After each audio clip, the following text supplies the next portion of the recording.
Of all the bizarre and bloody ways in which English rulers have met their destiny, the strangest concerns the only British sovereign who was not a monarch.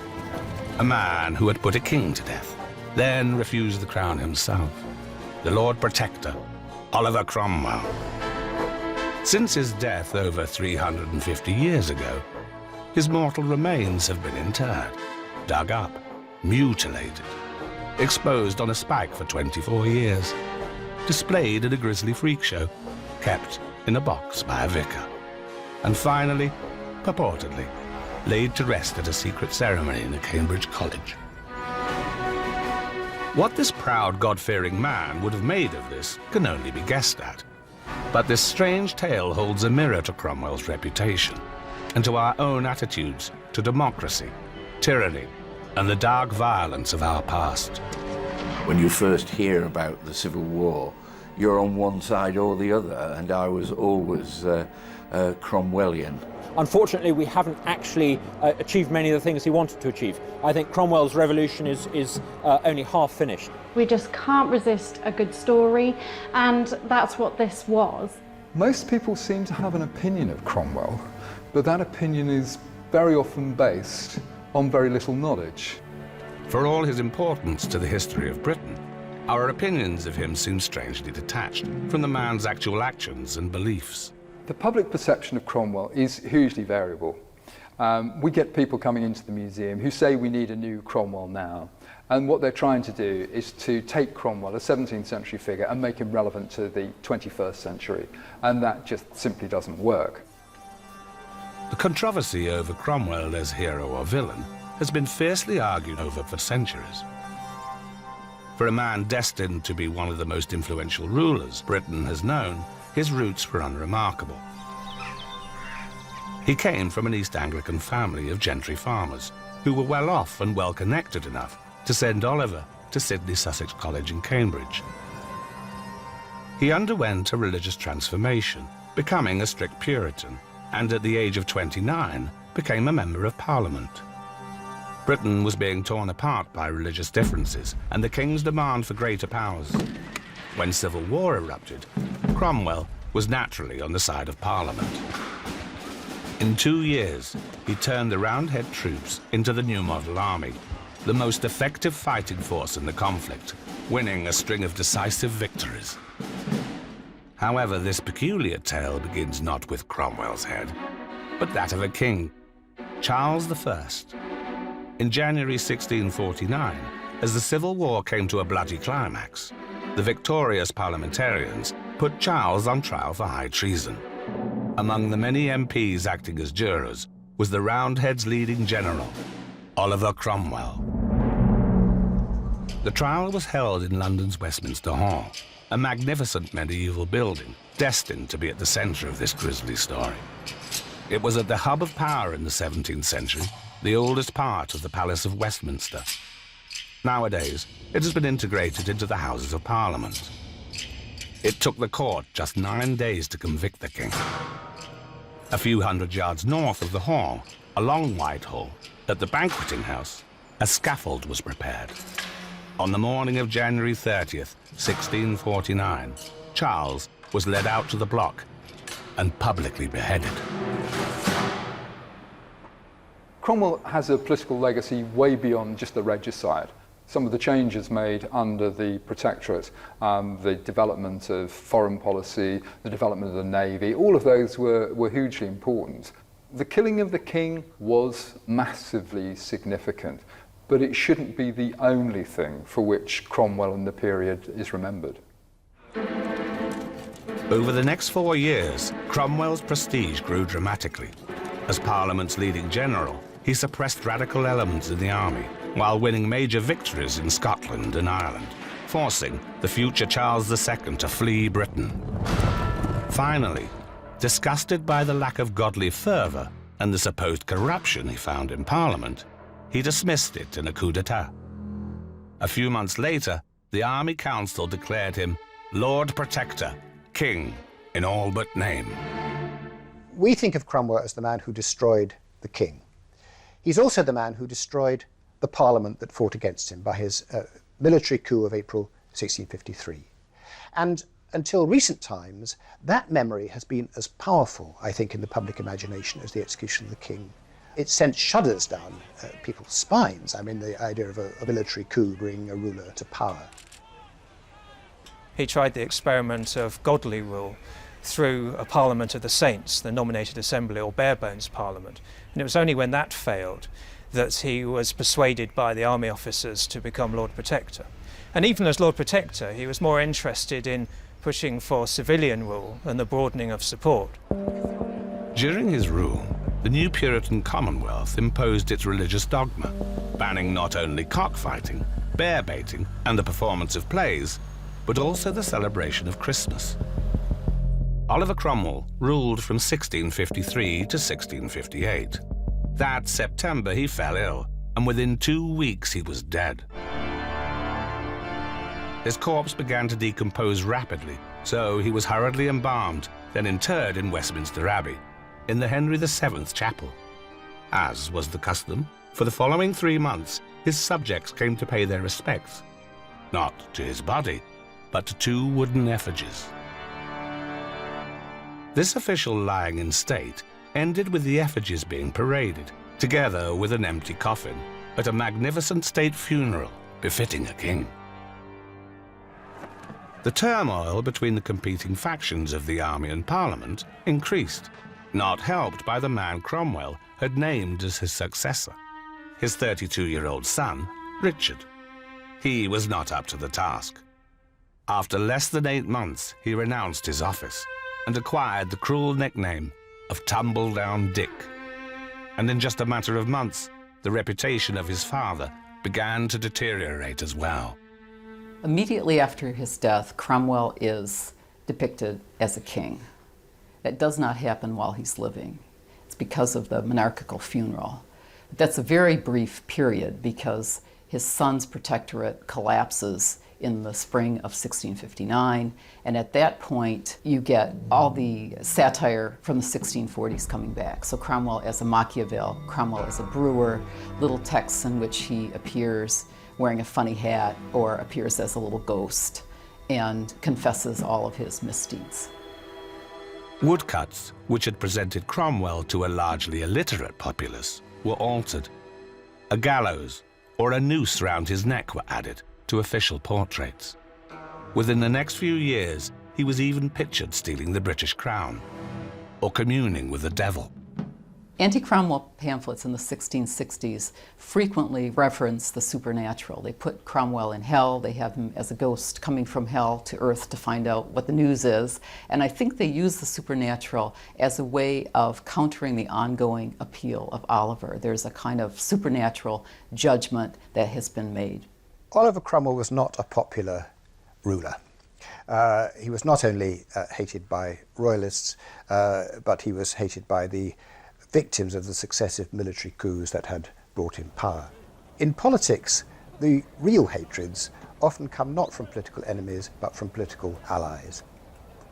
For almost a year, Britain was left without a ruler, and it didn't take much to persuade the son of the executed Charles I to return from exile in the Netherlands. In May of 1660, Charles II sailed in triumph to England, and after landing at Dover, made his way to London, amid scenes of joyous celebration. His path was strewn with flowers, cannons were fired in celebration, and bonfires burned long into the night. On arrival in London, he lost no time in breaking the last of Cromwell's Protectorate. Of the remaining 41 men who had been involved in Charles I's trial and execution, 31 were arrested. 12 of those were given the horrible death reserved for traitors, hanged until the edge of consciousness, then disemboweled and chopped up into pieces. These body parts were then prominently displayed round the city of London. It was something that didn't seem to raise much comment, so I think it was something that people were relatively used to seeing. And there are documented cases where visitors in the late 16th century count over 30 heads on London Bridge. For about 300 years, from the 14th century to the 17th century, there was a keeper of the heads whose job it was to look after the body parts and the traitors' heads on Old London Bridge and keep them arranged in the most effective way, to throw out any that had become a bit rotten, and to also protect them from theft, because family members sometimes would, want to retrieve their family's body parts.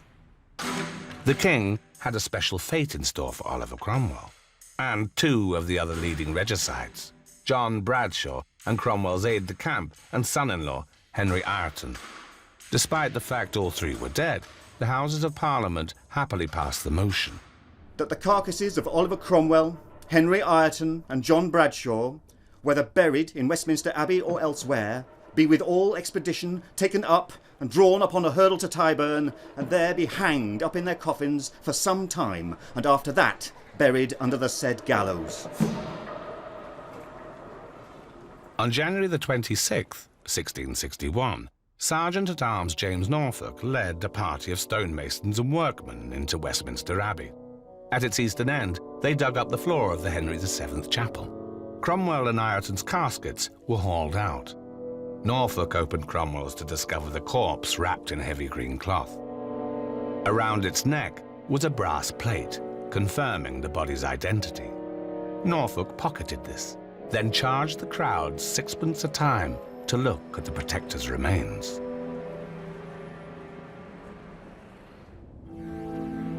Two days later, the caskets of Cromwell and Ireton were transported from the Abbey, away from the palaces and official buildings in Whitehall, but not to any of the jails in the City of London, where these grisly execution processions traditionally started.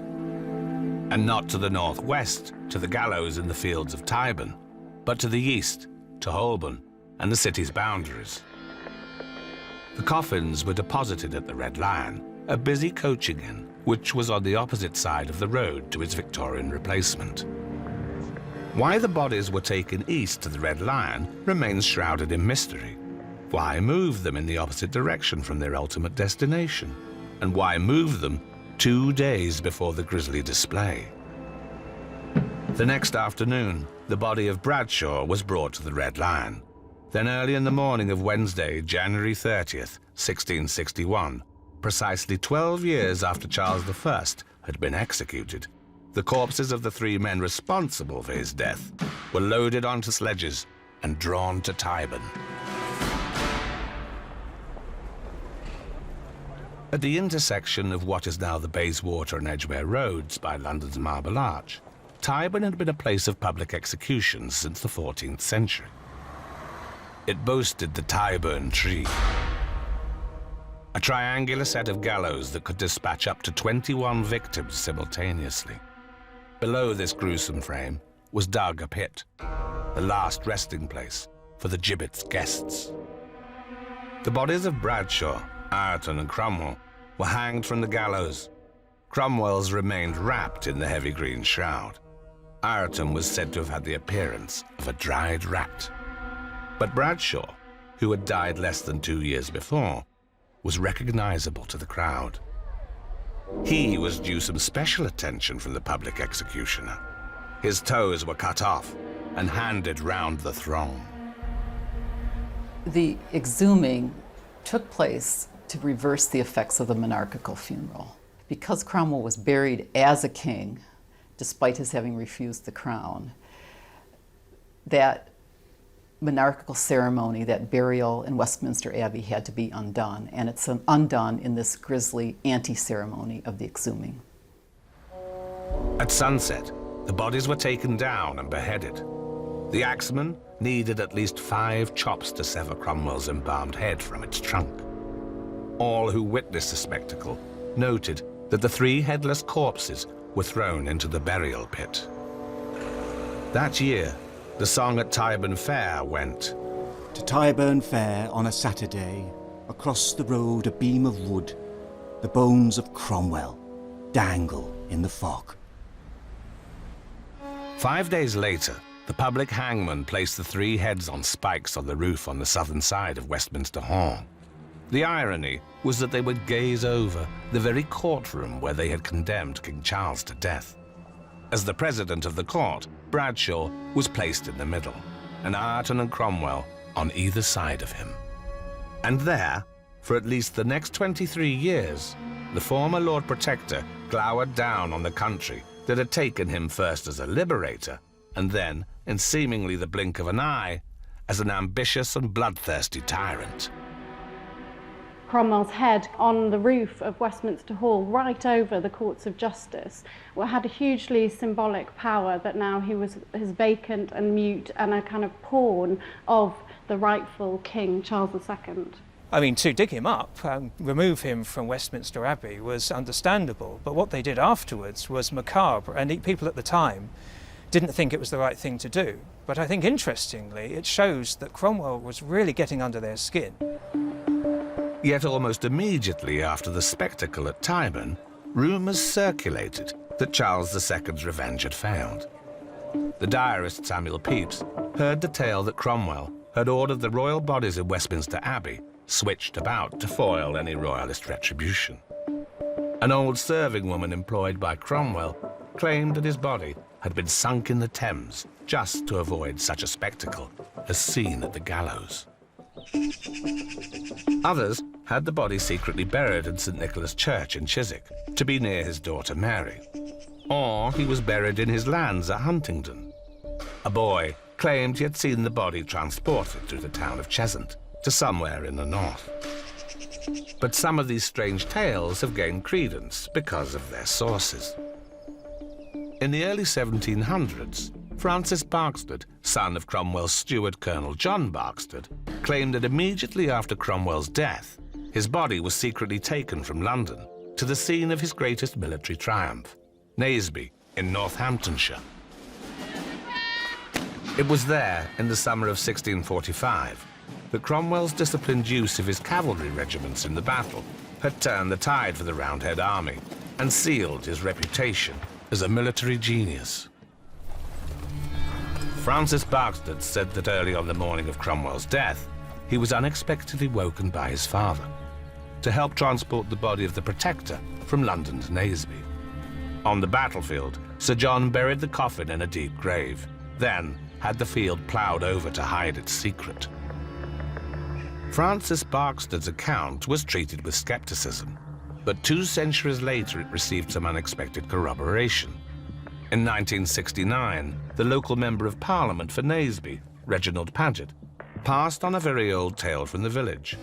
According to Paget, the local men had been roused in the night to bury the Lord Protector. And just as in Barkstead's version, the field was then ploughed over to hide its secret. While it may be easy to dismiss this tale of Cromwell's body being spirited away to a secret and dignified burial as just wish fulfillment on the part of his supporters, there may be an element of truth in it. When Cromwell died, he was embalmed, the custom with royal deaths. It was the practice to place the internal organs in a barrel and the heart in a small lead box. It may just be that it was these organs that were buried at Naseby, leaving the embalmed and hollowed corpse for burial at Westminster Abbey. But the head, spiked on the top of London's Westminster Hall, did not just rot away. Throughout the reign of Charles II, it remained in place. Then, one night, a sentry guarding Westminster Hall was struggling to stay awake, when suddenly something crashed down at his feet.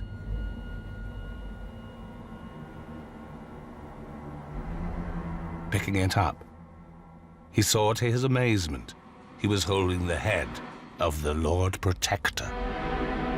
The sentry took it home, but realizing just what he had done, he was struck with fear. He hid the head by stuffing it up a chimney and only revealed its presence to his family on his deathbed. The authorities were certainly aware that people's heads, traitors' heads, could become objects of veneration. In fact, Cromwell himself had authorised Charles I's head to be re-sewn and reattached to his body. And this was seen as an act of compassion to the royal family, but it may also have been to prevent body parts entering circulation as relics. The storms that had brought down the head echoed those that were buffeting the nation. Under Charles II, Britain had suffered trade and military defeats at the hands of nations that Cromwell previously had overpowered. Anonymous pamphlets began to appear looking back at Cromwell's Commonwealth with a certain nostalgia. In one, Oliver Cromwell's ghost drops from the clouds and cries, I have no patience to see these fools I have so lately humbled take such ambitious and destructive measures. Oh, that I could pick up the crumbs of my mangled body again, that I might set their clock once more in order. Even the diarist and royalist Samuel Pepys commented, Everybody doth nowadays reflect upon Oliver and commend him. So brave things he did, and made all the neighbour princes fear him. In London, just off what is now Trafalgar Square, a secret society was formed, the Calves Head Club. Every January the 30th, on the anniversary of the beheading of Charles I, they would gather round a severed calf's head. Toasts were made against the king, against all monarchs, for republicanism, and in memory of Cromwell. As the years passed, the celebrants became bolder and louder in their revels, until one day their antics resulted in a stoning of the public house they were gathered in. But the Calves Head Club was a rare instance of admiration for the late Lord Protector. Over the next 150 years, Cromwell's reputation, even for Democrats and Republicans, was largely one of a fanatical tyrant. From 1649 to 1653, England was a republic ruled solely by the House of Commons.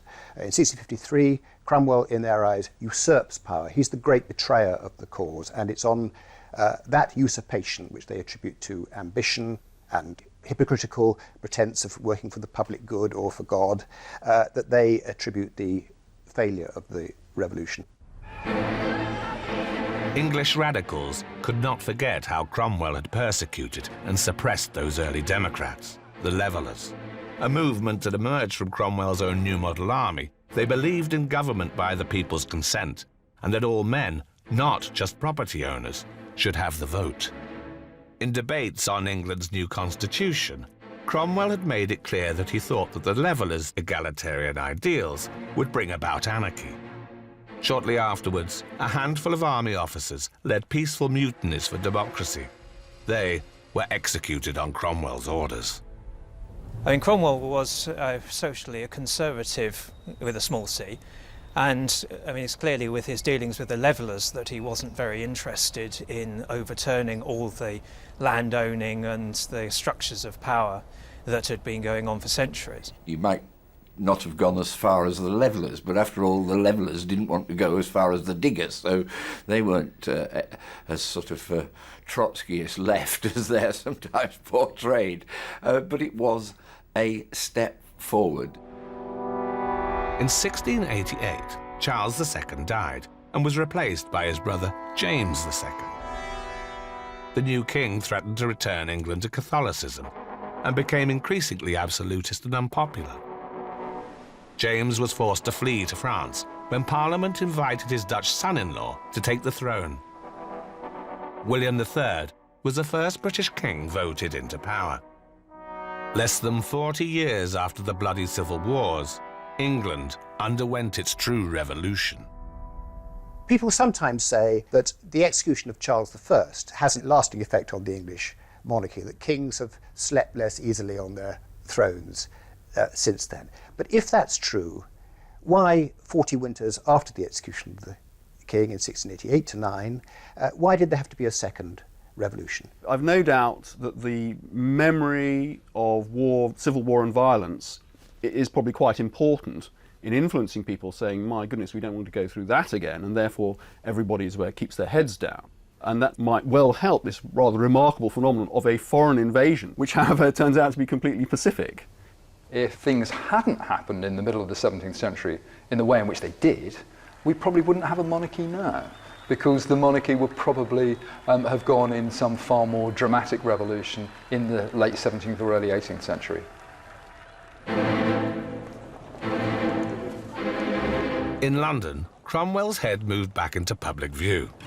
Around 1700, the century who made off with it died, and his daughters sold it to a Claudius Dupuy. Dupuy had opened a forerunner of the modern museum, a cabinet of curiosities. For a small fee, a visitor could gaze upon idols, urns, magnets, waxworks, a model of Christ's tomb, and a 16-foot-long snakeskin, all arranged in prodigious confusion. Added to this was the head of Cromwell. Dupuy thought that Cromwell's head was worth 60 guineas, which was an awful lot of money at the time. But one of the people who came to see the head actually thought that an archaeological mummified skull that was displayed next to Cromwell's would be worth more. So I think to a certain extent the value and the beauty was in the eye of the beholder. Visitors noted, with a mixture of shock and amusement, how the head of a man many now considered the perfect tyrant, not 40 years dead, could be displayed in public. Yet the mere fact that it was displayed marked a subtle change in the attitude to the Commonwealth and Cromwell himself. After the restoration of Charles II, many Roundhead officers still served in the army. In James II's government, former Cromwellians had been appointed as magistrates. In 1738, Dupuy died, and his son-in-law sold the head to one Samuel Russell, a distant relative of the Cromwells.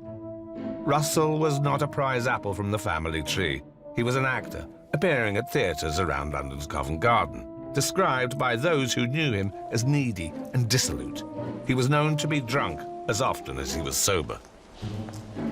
Russell exhibited Cromwell's head in a shop in London's Clare Market, around what is now the Aldwych.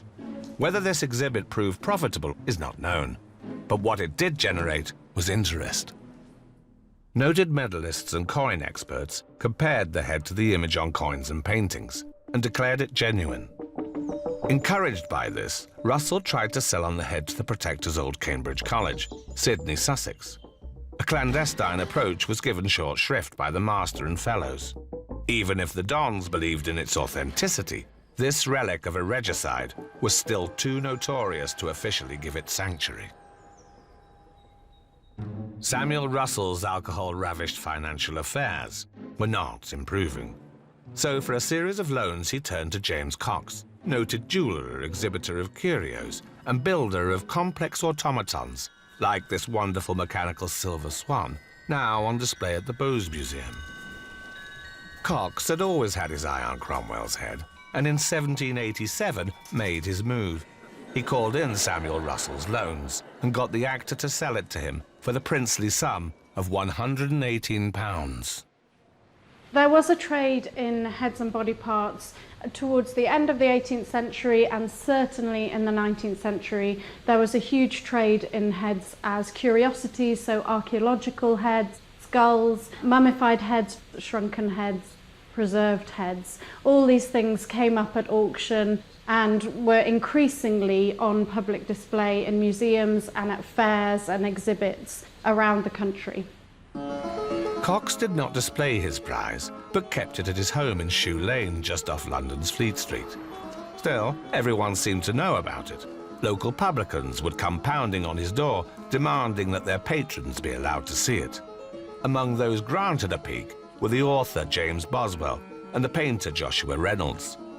The famous naturalist of the time, Sir Joseph Banks, declined an invitation with the words, "The king's murderer is too great a monster to be gazed on.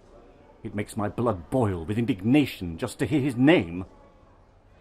20 years earlier, the best that was written about Cromwell was by a royalist historian, who called him a brave, bad man.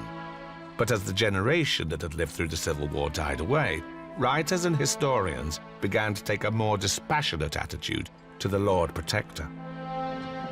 Now, a little over 100 years after his death, a biographer could write that Cromwell should undoubtedly be placed among the greatest of princes and not run into trouble with the government censors. The memory of the Civil War is something that the English really wants to bury, and they're very good at it. If you think that Joseph Stalin was the only person who was good at airbrushing history, you are mistaken. That if in fact the entire mass culture wants to bury something, then it will do a much, much better job than any dictator could ever do. With his reputation mellowing, another legend of his final burial emerged. In 1787, Sir John Prestwich published a story that Cromwell had not been taken to Tyburn from the Red Lion. Prestwich claimed that while the body was being held at the inn, his followers swapped the corpse with that of a recently executed criminal. Cromwell's body had then been secretly buried in a field a few hundred yards to the north. As this area began to be developed at the turn of the 18th century, the field became Red Lion Square. In the center of the square stood a strange object, a stone obelisk with some curious rough Latin on it. The inscription asked the viewer what he was looking at and then urged him away. The story might be dismissed as another Cromwellian conspiracy theory, but in fact, the area was known for its Roundhead sympathies. The field was owned by noted Puritan Nicholas Barban, and the square laid out by Ebenezer Heathcote, a Cromwellian in his time. Indeed, many of the local populace were sympathetic to republicanism, what some called the old cause. Renowned poets Andrew Marvell and John Milton, who had supported Cromwell, lived nearby. The Prestwich conspiracy theory would explain why the bodies of Cromwell and Ireton had in fact been moved in the opposite direction to Tyburn when taken from Westminster Abbey. 3 years after the claims had been made about the body lying under Red Lion Square, the obelisk was mysteriously removed. Its disappearance and possible relation to the grave of Cromwell was noted in the Times, and yet, from then to this day, no one has tried to dig up the square to see if any secret is buried there. But Red Lion Square was not the only mystery growing around the remains of the late Protector.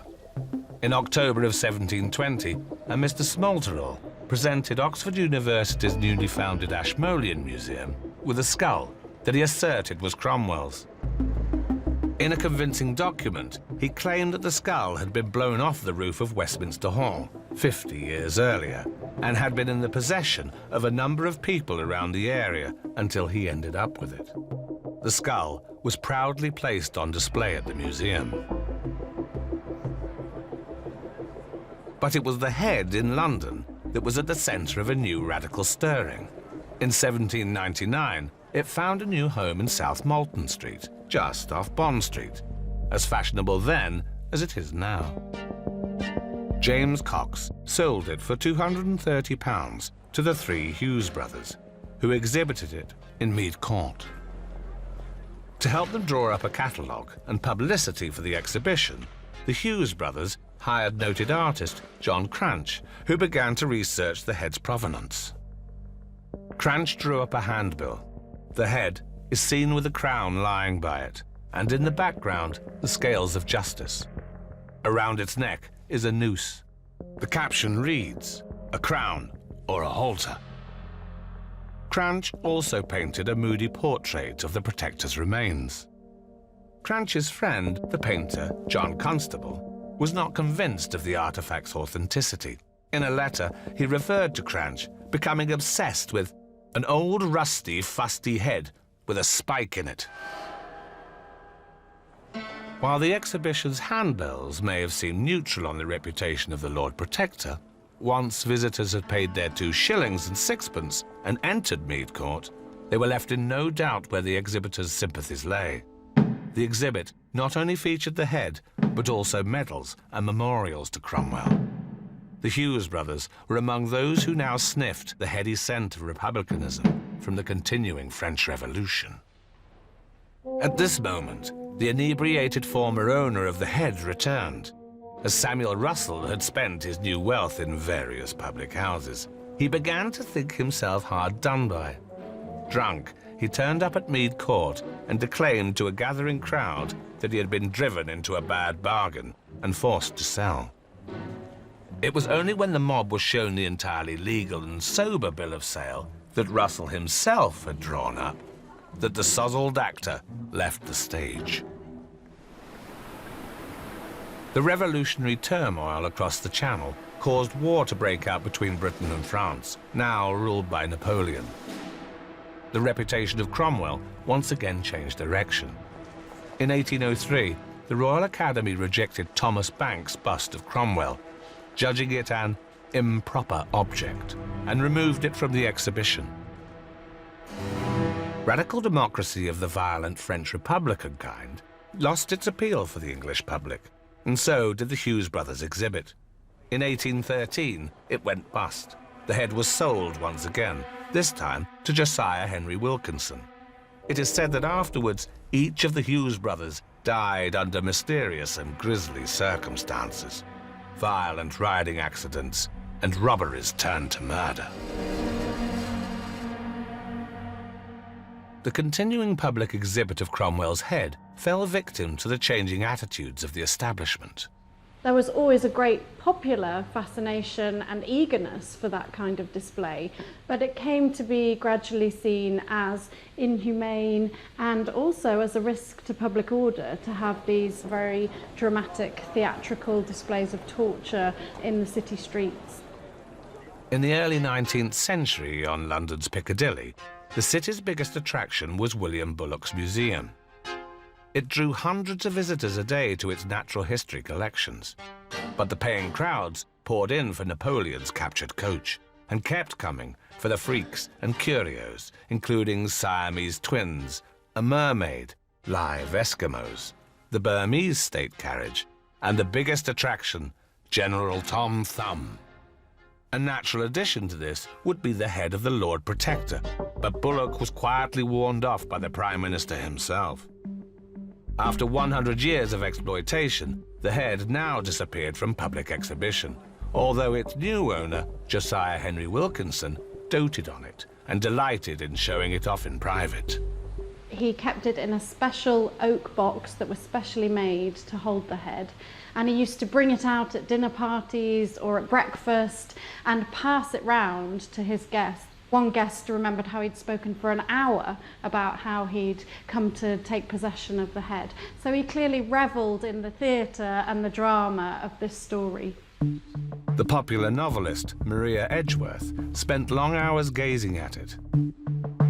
Over the next few decades, various experts of everything from head shapes to woodworm examined it and declared it genuine. It had really shown signs of wear and tear by then.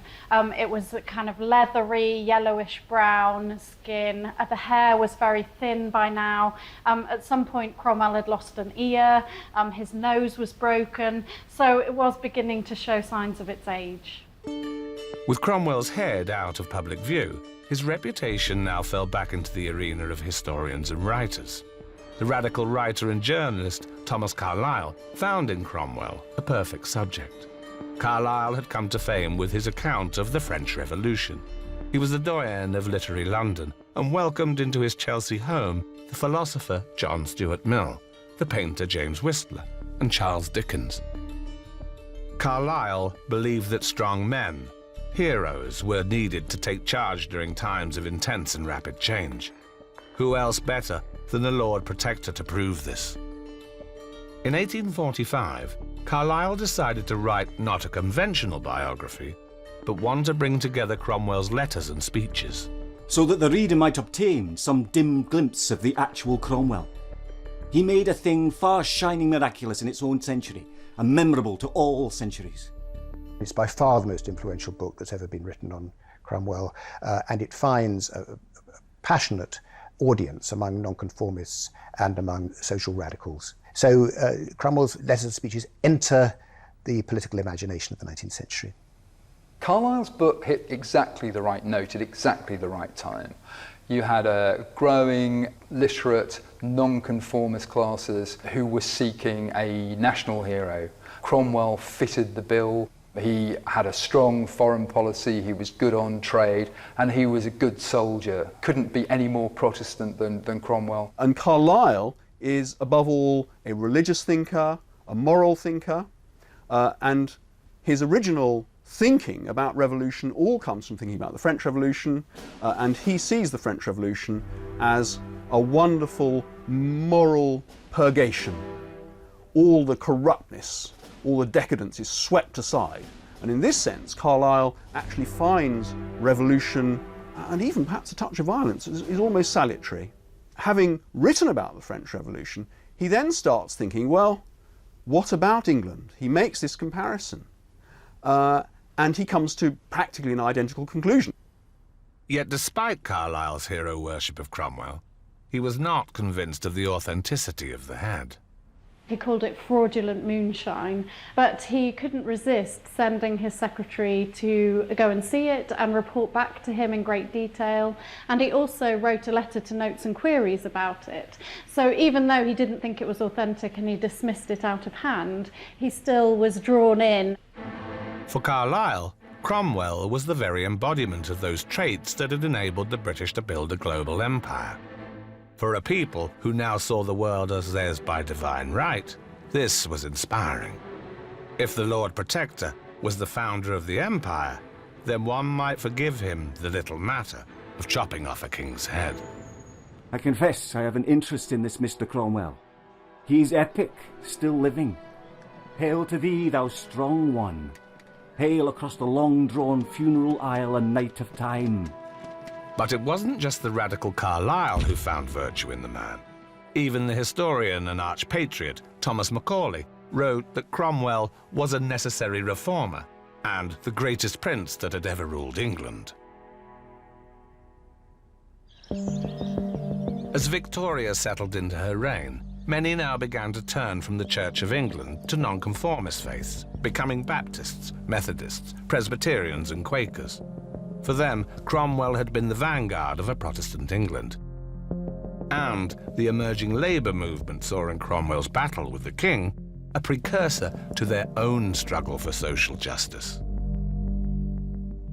For reforming politicians, Cromwell's egalitarian leadership looked far superior to the current political corruption and the incompetent ruling class that had taken control of British political power in the 17th and 18th centuries.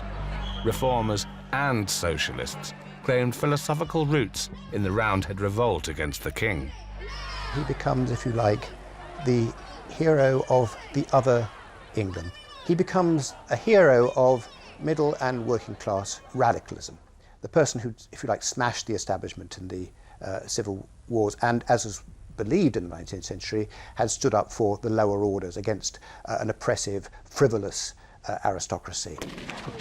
But if the English might be prepared to look at the Lord Protector and regicide in a new light, the Irish certainly were not.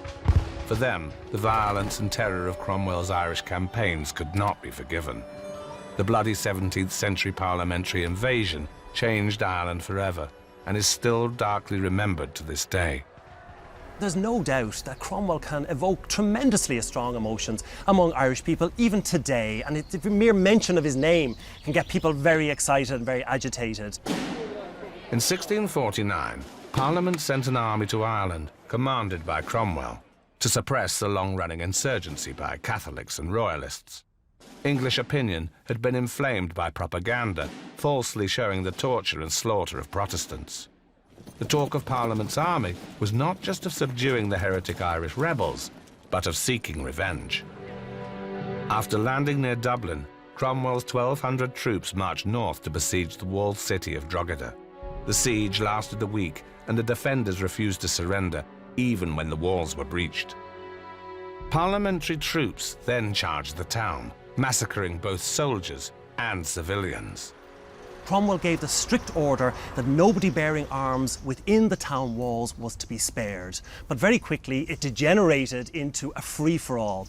And what we know is that almost all of the garrison, of well over 3,000 troops, probably perished during this assault, but also equally an indeterminate number of civilians. And it's the killing of civilians, men, women and children, that caused the most controversy at this time.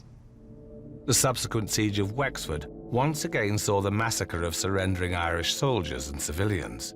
Some historians have claimed that the actions of Cromwell and his army were no worse than others in the religious wars of the 17th century. What happened in Ireland was even beyond what was accepted behaviour with codes of conduct in war during the 17th century. Attacks on unarmed civilians was not permitted in any circumstances, and we know that at both Drogheda and Wexford, unarmed civilians were killed. Historians have debated the circumstances and severity of these massacres, and the subsequent ethnic cleansing and ravaging of the country by poverty and disease. But in Ireland, they have passed into folk memory. the curse of Cromwell. Yes, he did commit monstrous acts in Ireland, but he was no monster. He was very much reflective of English political opinion during the 17th century. He was head of an army, he was a representative of the English Parliament, and as such, we need to understand Cromwell in a much more nuanced way, rather than this black and white version that we still tend to get. 200 years later, Irish hatred of Cromwell was rekindled when Irish historians published detailed chronicles of the Cromwellian conquest. Coming on the heels of the potato famine, the mass immigration, and evictions by absentee English landlords, these stories of the 1649 invasion helped the rise of Irish militant nationalism over the next 150 years. I'm not sure that for perhaps 200 years before that Cromwell was the great bugbear that he became. There's no reason why Cromwell should be singled out when there were plenty of Englishmen who've done terrible things in Ireland. For Northern Ireland's Protestant Unionists, Cromwell remains a surprisingly ambiguous figure.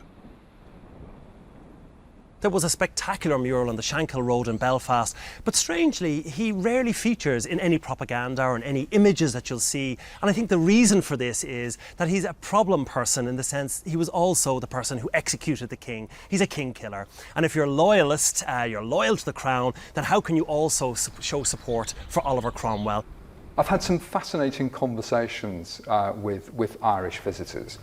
And to be fairly crude about it, those reactions vary depending on whether or not they come from the Republic or if they come from Ulster or the Six Counties, whatever term you want to use. There's a great story, of course, when in 1997, when the new Labour government had just been elected here in Britain, and one of the first visitors to come to Robin Cook, who'd just been appointed as Foreign Secretary, was the Irish Prime Minister, Taoiseach Bertie Ahern. And as he arrived into Robin Cook's office, he immediately turned around and stormed back out of the room, causing consternation among the officials who ran after Bertie Ahern to ask what the problem was.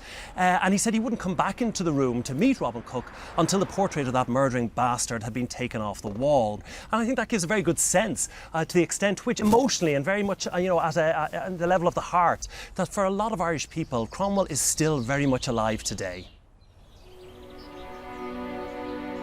The ferocity of the parliamentary troops in Ireland can be understood in light of the violent anti-Catholic sentiment running through English Protestantism in the 17th century.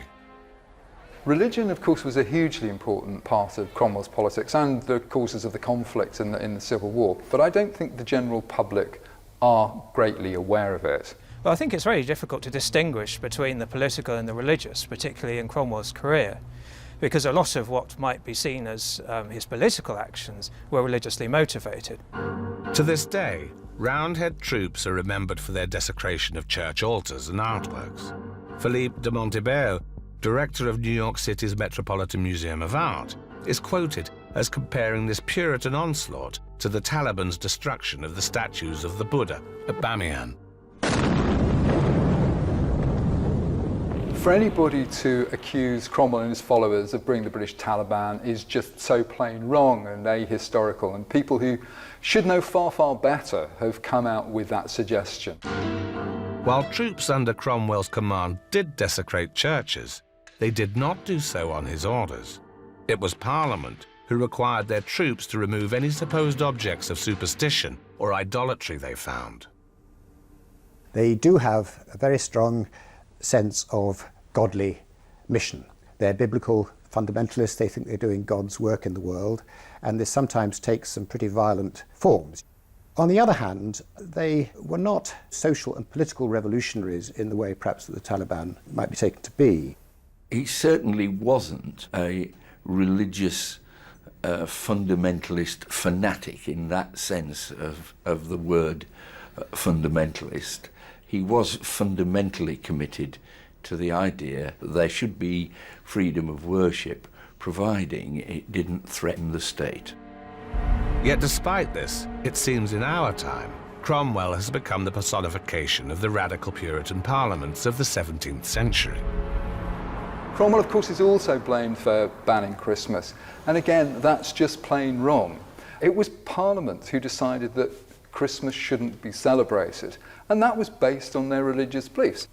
It was a legitimate theological position to take, but of course it's used as a stick to beat Cromwell with. It sort of fits in with the picture of him being a grumpy old bloke who really didn't want anybody to have a good time doing anything. By the mid-19th century, after being displayed for both politics and profit, and traded as a gruesome souvenir, the presumed head of Cromwell seemed to have at last found rest with Canon Wilkinson. But while the head was on its travels, what had happened to the body in the meantime?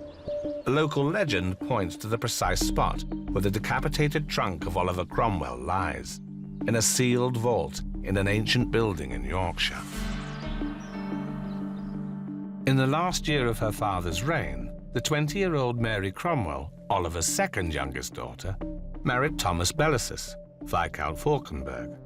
They lived in the family's ancestral seat, Newburgh Priory, 20 miles north of York. Fauconberg was a clever political player, whose new marriage united a once royalist family with the Lord Protector's court, thus staying in favour with not only Cromwell, but then Charles II, James II, and William III as well. Legend has it that after Cromwell's body had been thrown into the pit under the gallows at Tyburn, Mary bribed the soldiers to recover it. She spirited it away north to her husband's home. In Newburgh Priory, built awkwardly at the top of a landing, is something like a coal bin with an arched top. It is certainly the right size for a tomb. In 1878, the World newspaper asked the owner of the priory, Sir George Wombwell, to open the vault. He replied, "No, sir. In this part of Yorkshire we no more dig up our remote granduncles than we sell our grandmothers. The Protector's bones shall rest in peace." King Edward VII, when he was the Prince of Wales, was obsessed with the tomb. When Sir George turned down a royal request to have it opened, the Wombwell family claimed that the prince resorted to subterfuge. One night, during a royal visit to the priory, the prince hatched a plot. He bribed a stonemason to try and jemmy the vault open. The prince and his henchmen were only halted by the outraged arrival of Sir George. As it stands, the vault remains unopened to this day. In the first half of the 19th century, in rapidly expanding Victorian London, the area around the south end of the Edgware Road, where the Tyburn tree had stood, was being redeveloped. As the workmen dug down, they found many bodies. Almost immediately, these were identified as victims of the gibbet. Without much inspection, the corpses were taken to a new pit, dug a few hundred yards away, in a yard off Connaught Place. At the time, no one bothered to look for the Lord Protector in the heaps of jumbled bones. A mile or so south from there, a debate sprang up. Parliament began discussions about whether Cromwell should have a statue erected at the Palace of Westminster. But the controversy proved so prolonged that the initiative was taken by Manchester. In 1875, a statue of the Lord Protector was erected by local Liberal politicians outside the cathedral. It was claimed that Queen Victoria declined to open the City Hall because of the presence of the statue.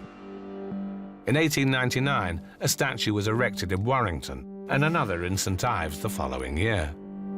But a statue in the grounds of Parliament remained controversial. In 1898, the Liberal administration of Lord Rosebery put forward a proposal that the House should provide £500 for such a memorial. This ran into such a wall of opposition from the Irish members that it was withdrawn. But at the last moment, an anonymous patron was found for the memorial. It later came as no surprise when the benefactor was revealed as the former Prime Minister, Lord Rosebery himself. The statue was built in the sunken garden around Westminster Hall and was quietly unveiled in November of 1899. Cromwell was kept away from the public, behind a wall. The statue may have been safe from vandalism, but the Royalists still took some small revenge. Directly in the eye line of the Protector's statue, across the road, in the wall of St Margaret's Church, they carved a bust of Charles I. Lord Rosebery was one of the first modern politicians to openly admire Cromwell, but he hasn't been the only one. Prime Ministers such as the Liberal Lloyd George and the post-war Labour reformer Clement Attlee both held him in high esteem. Winston Churchill, however, considered Cromwell little more than a dictator whose actions in Ireland were a lasting curse on Britain. Today's politicians who are inspired by the Lord Protector come from all shades of the political spectrum. There's Labour veteran Frank Dobson. I think when you're a child, you end up at school when you first hear about the Civil War. You're on one side or the other, and I was always Cromwellian, and I probably thought I was on the side of Parliament, although the two weren't quite exactly the same thing. The former Conservative turned UKIP MP, Douglas Carswell, has written admiringly of Cromwell in the Parliamentary magazine. I think it would be wrong for the left to claim Cromwell as being one of theirs. Cromwell wanted things that I think many of us on the centre-right, many of us Conservatives want. He wanted lower taxes, more accountable government.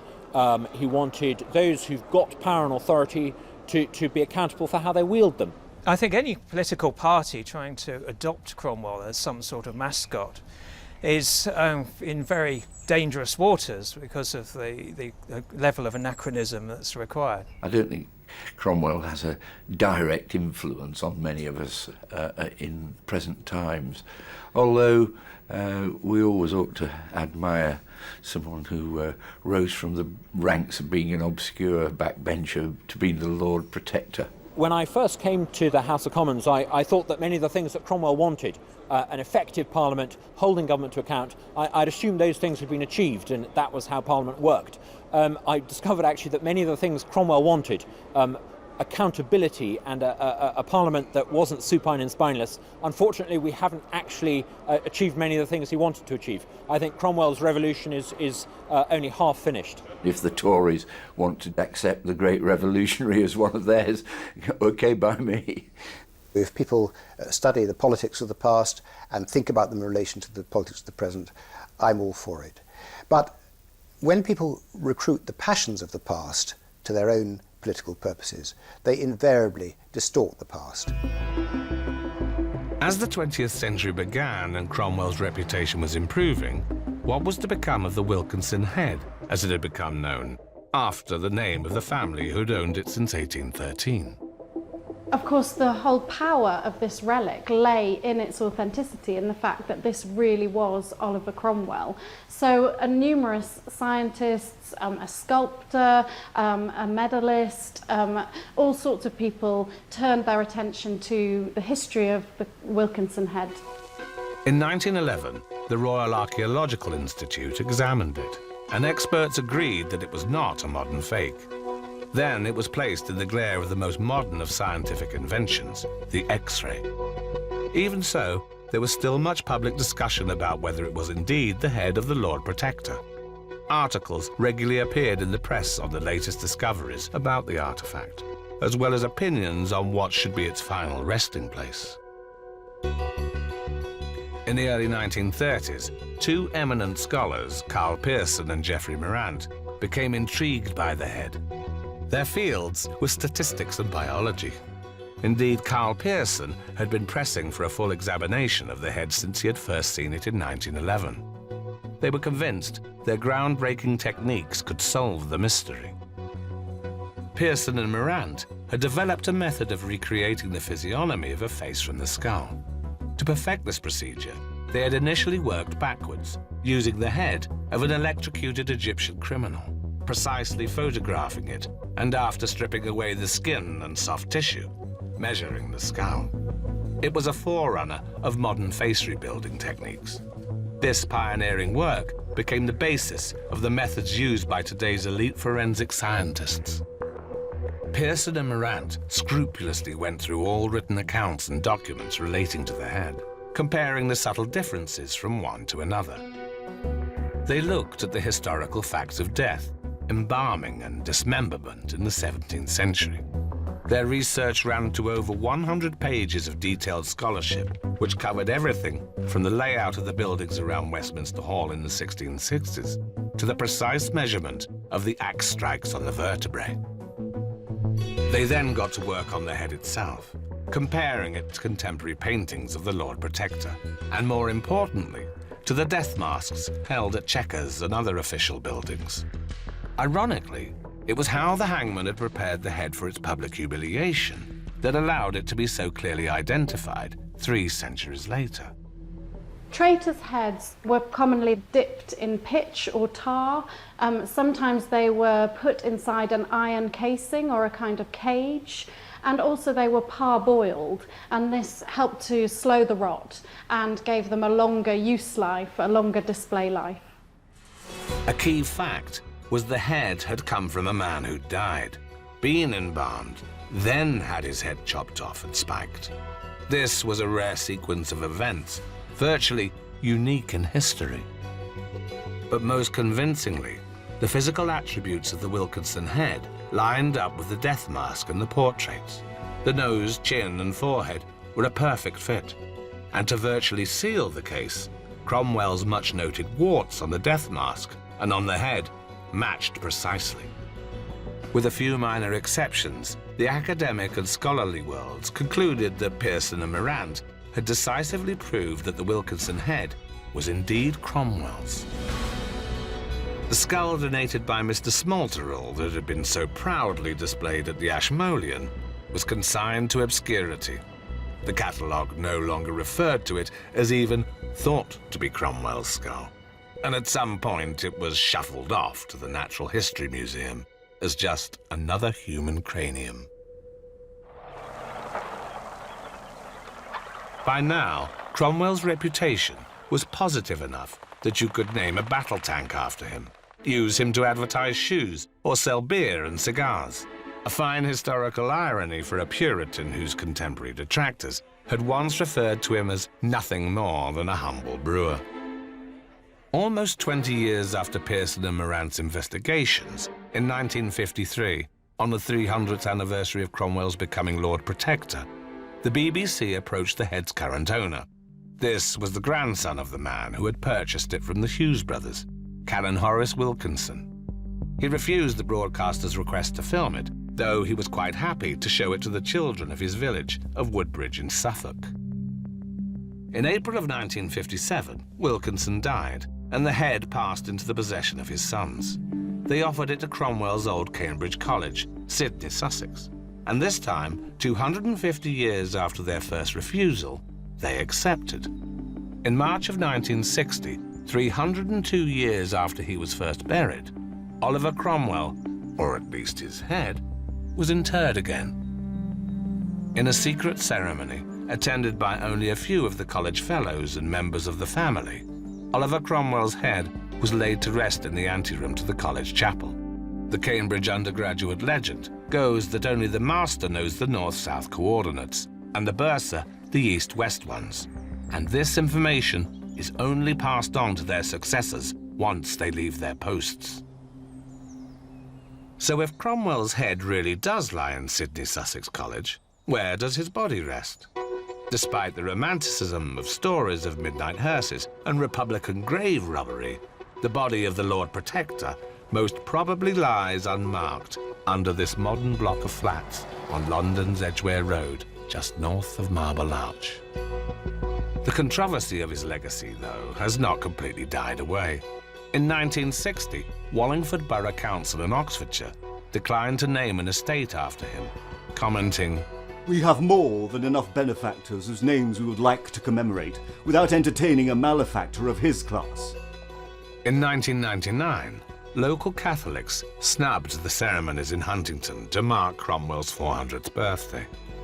1 year later, the display of Cromwell's death mask in Drogheda also attracted protest. One local commentator remarked, "It's still too early to let that man be seen here." Cromwell was a great man. He came from relatively humble origins, and he ended up running 3 countries, England, Scotland and Ireland, which was a remarkable achievement in a time of very little social mobility. So in my mind, he was somebody who achieved great things. In Britain, we don't think of ourselves as being particularly radical, but I think Cromwell and the Civil Wars and the Revolutionary period shows that we can be if we want to be. We remember him, of course, as the man who destroyed the king. But it's worth remembering he's also the man who destroyed the Parliament. Cromwell moved things along. It was a major step on the road to the first real democratic government. Didn't get us there for 150 years or more, but it was a step in the right direction. So what does this remarkable journey of the head of Oliver Cromwell say about Britain's own peculiar democracy? In the public mind, he is falsely remembered as a fundamentalist zealot, mildly cursed as a regicide, and greatly lauded as a champion of liberty. It seems our pluralistic, multicultural, multi-religious society can regard a Puritan dictator as a hero. But perhaps the greatest strength of Oliver Cromwell's legacy is that men and women from across the political spectrum claim to be the heirs of this brave bad man and this finest of English princes.